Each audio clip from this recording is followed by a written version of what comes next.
week 12 of the fantasy football season. Here's a few running backs I would add off the wire this week, and this week it's a jam-packed waiver wire at the running back position, and you rarely see it this late in the season, but a few running backs went down with injury. First running back, Emmanuel Wilson of the Green Bay Packers. So Josh Jacobs, he went out early in that ball game at the New York Giants in Week 11 with a knee injury, and obviously didn't return. Emmanuel Wilson, he was the man in the backfield for this Green Bay Packer team. And we've seen Wilson with some decent work on and off over the season, but obviously if Jacobs is going to miss time, and the latest reporting, he's going to further go more test as the week goes on. Even though they're not ruling him out for the season, to me it sounds like at minimum he's going to miss 2-3 weeks is Josh Jacobs. Like I said, immediately he was out for the remainder of the game with the knee injury. He did walk off under his own power, but he just didn't come back. So the last few games for Wilson: Week 8 at Pittsburgh, 11 carries, 61 yards, 3 catches, 26 yards. Week 9 versus the Panthers, 6 carries, 16 yards, a catch, a yard.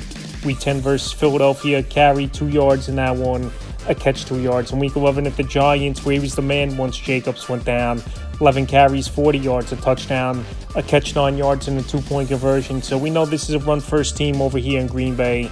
They like running the football a lot. And like I said, Emmanuel Wilson, in the opportunities he's gotten this season, he's looked good. So like I said, if Jacobs is going to miss time, which the way the wording was of that report, I think he'll be out a couple weeks. Wilson, this part of the season, is a huge pickup for fantasy owners out there in 92% of fantasy leagues. Next running back, Tyjae Spears of the Tennessee Titans. So Spears still out there in a lot of fantasy leagues right now, 63% of fantasy leagues. And he's a guy that's going to get that PPR points for fantasy owners this season. They're going to be trailing majority of the games the rest of the year.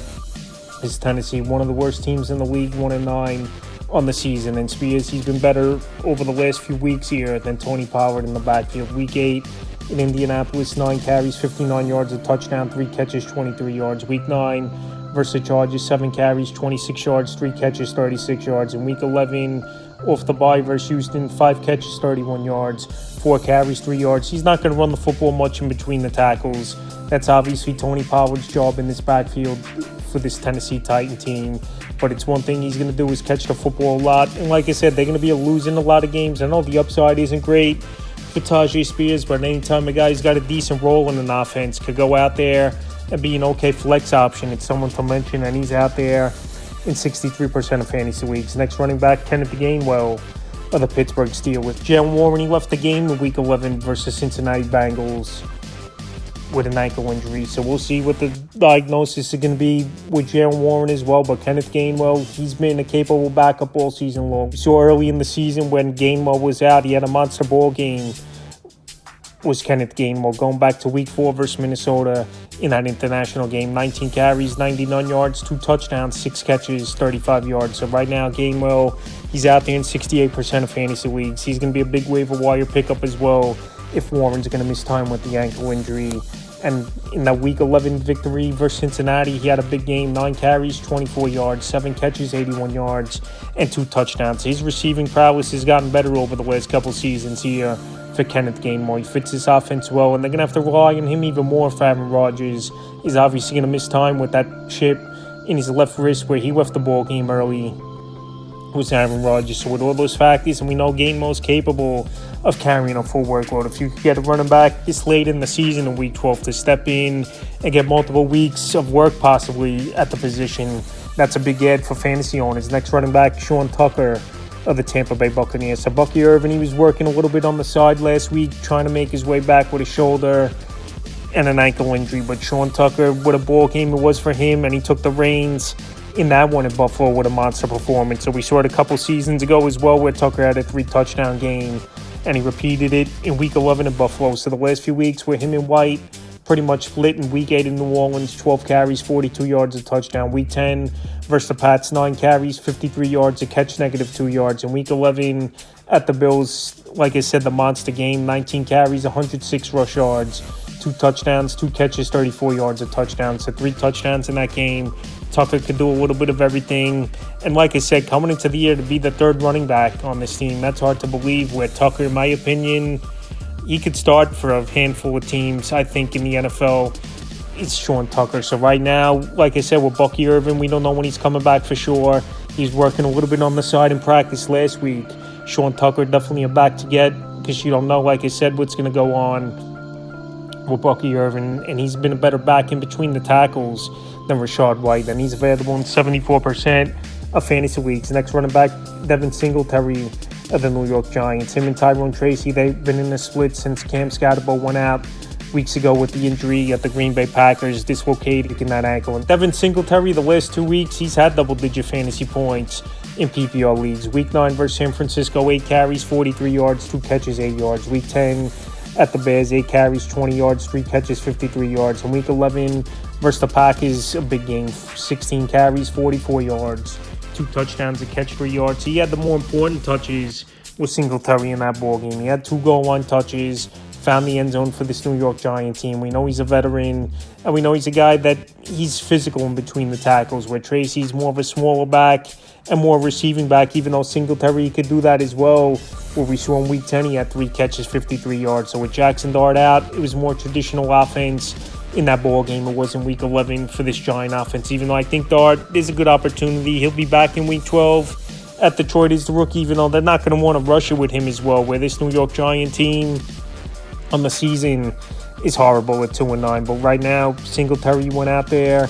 He had a big game, and he's available in 80% of fantasy leagues. Next running back, Bam Knight of the Arizona Cardinals. So Trey Benson, I thought he would have been back in last week's ball game in Week 11, but obviously that wasn't the case. And Bam Knight, he's a running back that could do a little bit of everything. Not a great back, not great upside, but still getting touches. Anytime a back's getting touches and the lead back in his backfield, he's a guy that should be owned in pretty much all 12-team leagues or deeper. So Bam Knight available right now in tons of fantasy leagues in 83%. In the last few weeks, Week 9 at Dallas, 9 carries, 27 yards, 2 catches, 20 yards. Week 10 at the Seahawks, 10 carries, 28 yards, a catch, 5 yards. In Week 11 versus the Niners, 5 carries, 24 yards, a touchdown, 4 catches, 21 yards. So like I said, there's a possibility Trey Benson could return here in Week 12 versus Jaguars, where he's been out multiple weeks with the knee injury and having the surgery, where his timetable was 4 to 6 weeks. So right now he's at that point.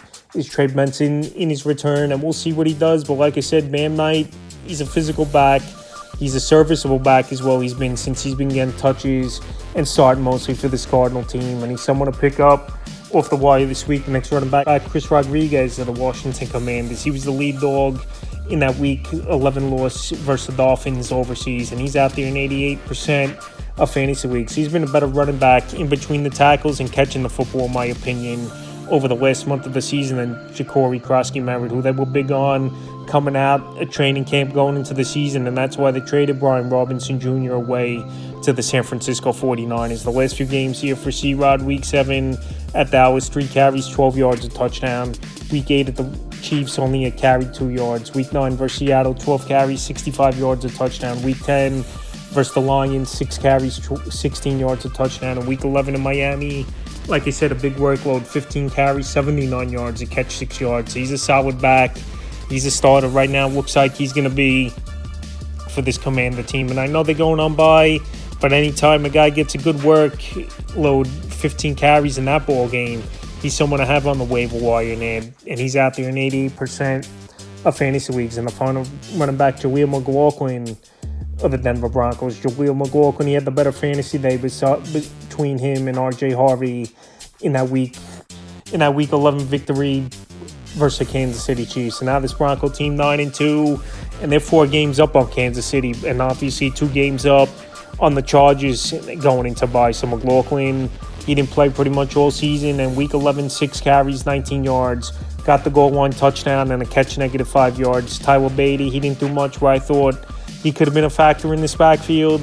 And also as well, RJ Harvey, he's not an every down back. He's more of a smaller back and a scat back, even though he led the touches in the backfield. McLaughlin, he got some touches obviously in that game. He found the end zone, and he was the goal line running back was McLaughlin. So RJ Harvey still going to be the lead back there, but McLaughlin's still going to get some work as well, and even short yard and goal line work. So that's a few running backs I would say off the wire for Week 12 of the fantasy football season.